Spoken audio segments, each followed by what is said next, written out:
Hello everyone. You're about to hear a synopsis of the film The Education of Charlie Banks. Enjoy. Local residents gathered to watch black guys playing basketball. The boys on the bus were also in awe of these professionals. But now their attention was drawn to Mick Leary. Already at 10 years old, he had a bad reputation. A bully could brutally beat up a peer, simply for an unsuccessful graffiti. Charlie wondered, how can someone be so cruel? Mick Leary terrorized several New York neighborhoods for a long time. Some time passed, the boys grew up and ran into each other at a party. Mick met a curly-haired nerd and left another graffiti in the bathroom. Friend of Dennis, my friend, I don't write on walls. Mig laughed at this mama's boy and continued to mess around in someone else's house. Two healthy athletes came in and demanded that he get lost. They needed to take a leak. Mick refused, so they called the troublemaker outside to talk. Suddenly, Mick called the shy Charlie along. He took off his gold chain and, without further ado, finished off both athletes. The thug didn't stop there. Next, he started wielding an empty beer bottle and delivered the final kick. Now you've had it. All the guys were shocked by such brutality, including Charlie. Nerd, that's what I'll call you. Charlie can't get what he saw out of his head. He reported it to the police. Thanks to his testimony, Mick will likely be sent to jail. The hooligan is charged with attempted murder. Both guys are in critical condition. Plus, he has a whole bunch of cases hanging over him. You did a brave thing. You should be proud of yourself. Soon, Mick was arrested. Days, his and Charlie's mutual friend, and while the criminal spent his entire childhood in boarding schools, Days, on the other hand, grew up in a wealthy family. If they find out who ratted on Mick, that rat better not show his face. He's screwed. I don't care that Mickey almost killed the athletes. But he's a cool guy. Charlie freaked out and immediately ran to take back his testimony. The prosecutor tried to convince Charlie he was doing the wrong thing, but Curly had already made up his mind. His father was also disappointed in him. Because of his son, the prosecutor's office dropped the case. Mig got off with just 3 weeks of detention. You can have the best intentions, but if you don't back them up with actions, they're meaningless, the man concluded. Charlie stayed off the street for 2 years, just in case, to avoid crossing paths with Mick, and then went to college. There, a new life began. The friends now only care about books and girls, or rather, only girls. At college, they met a rich guy, Leo, and his 2 girlfriends, Mary and Nia, a Greek girl. Nia was married off before she was born to the son of a millionaire. But Mary was single, and she and Charlie exchanged glances all evening. The next day, the guy stopped by their dorm, quote, What are you doing now? Quote, I'm reading Mac in the original. Charlie was hoping to treat Mary to schnitzel, but she had turned him down for now. Nevertheless, the student was in a good mood until he returned to his room and saw Mick Leary, the same scumbag he almost sent to jail. The criminal was passing through. He was planning to stay with friends for a couple of days. The main thing was that he didn't have time to do any mischief in that time. Charlie got nervous and wanted to run to the bar. What? Do you know how much your parents pay for your studies? Mick ordered the nerd to sit down and finish his homework and then head to the bar. Charlie wanted to keep the scumbag away from their company, but Days decided to introduce them. Leo has no idea how dangerous this guy is. Mig almost killed the drunken weirdo, but Leo managed to smooth things over. The bully started hitting on girls. Charlie never knew how to talk to them like that. On the way home, Mig asked if this Mary had a boyfriend, and Charlie lied that he did.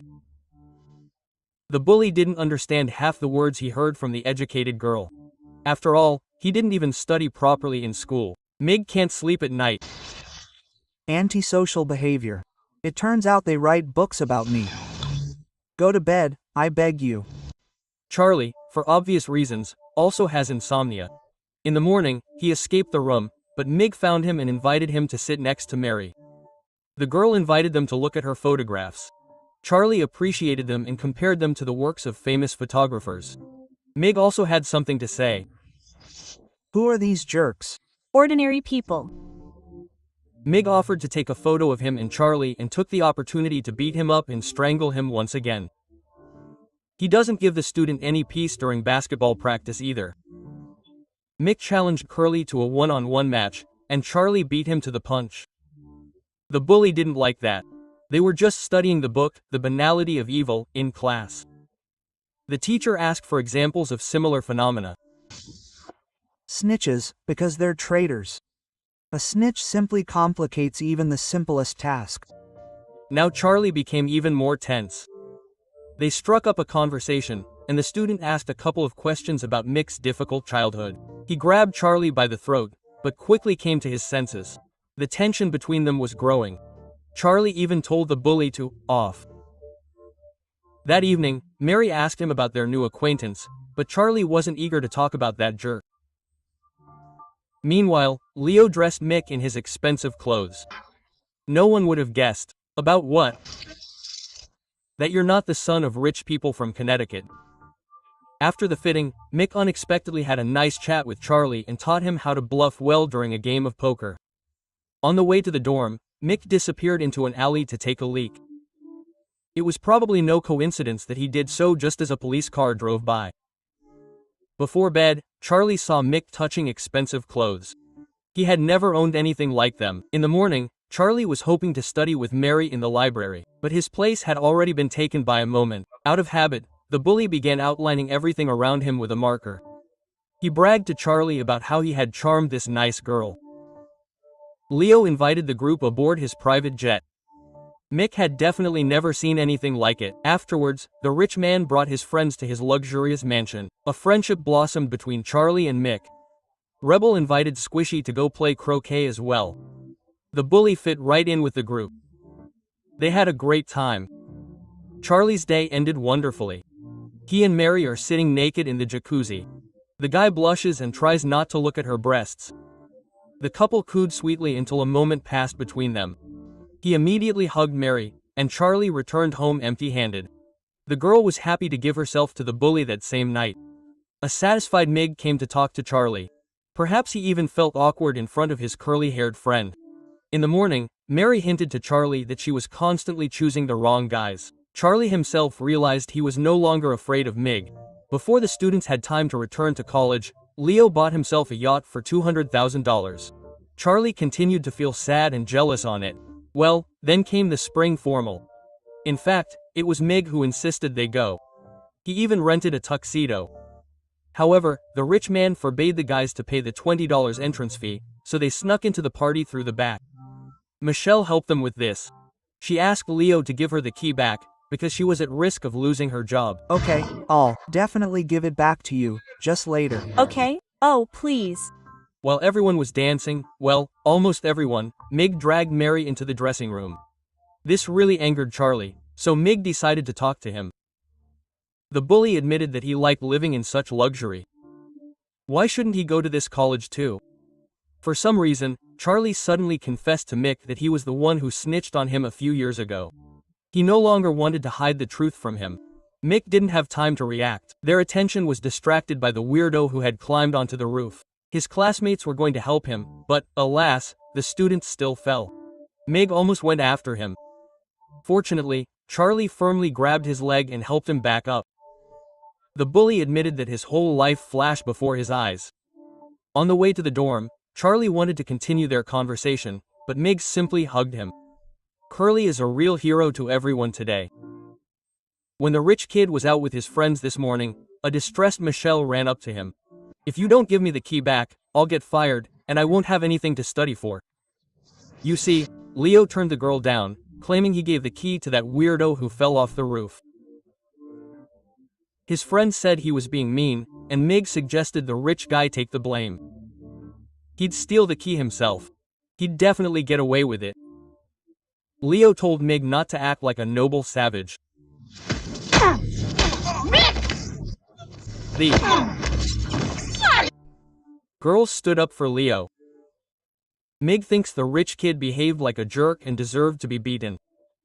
Meanwhile, Charlie read some terrible news in the newspaper.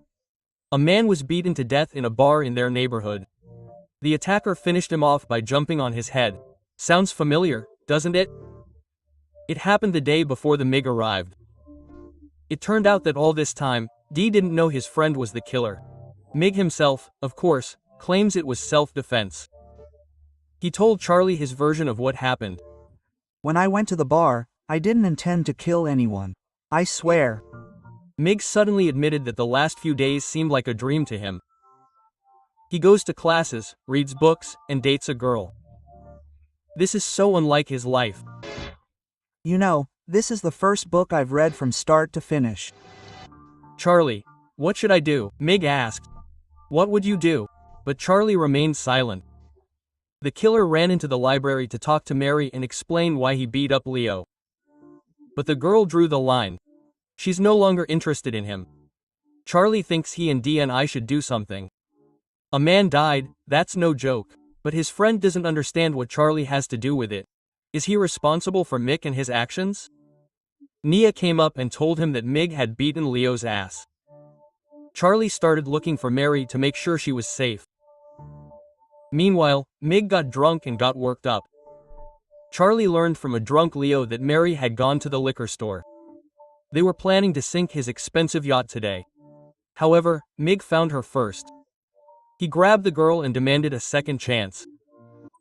No, no. I could have changed my ways. Damn, Mig reproached his girlfriend. Charlie appeared and demanded that the criminal stop. Mary called him for help, but Mig pushed the guy onto the shore. I knew it was you who snitched on me. You were the first snitch I ever forgave, said Mig, because thanks to Charlie he had hope. Hope that he could be forgiven. I believed too, Charlie replied until today. As usual, Mig took off his gold chain and began to brutally beat his opponent. Charlie did not chicken out and began to fight back. But what could he do against such an experienced fighter? Mary begs the thug to stop. When Charlie lost consciousness, Mig was about to jump on his head, but he came to his senses and stopped. Tears welled up in his eyes. Charlie heard a police siren and grabbed the killer's leg. However, he broke free and jumped into the water. He finally called the police. But Mig was never caught. He disappeared into the criminal underworld without a trace. Charlie considers that tonight was Mig's final exam, the first and only time he spared his rival.